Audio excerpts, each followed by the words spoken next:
I keep getting an error code E20 on my Zanussi washing machine and it will not spin, it just stops at the spin part of the cycle. This was probably because the drum wasn't balanced properly, but I now can't reset the error codes.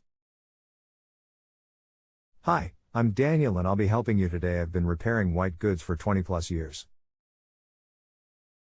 and currently work for a well-known manufacturer. Can you post the model number, please? Also, has it stopped full of water?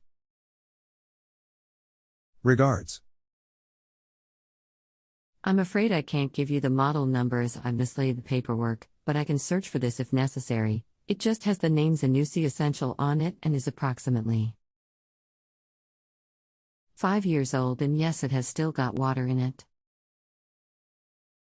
Hi, okay, no worries, that's fine. E20 is a draining error code.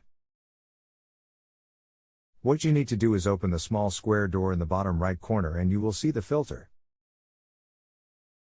Some models have a small gray hose.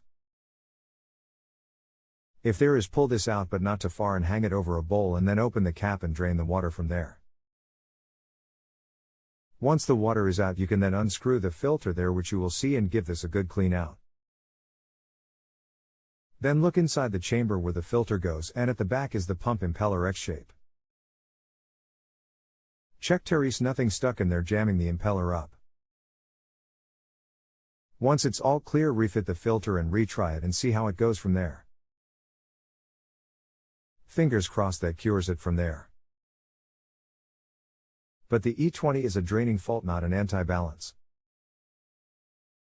Regards.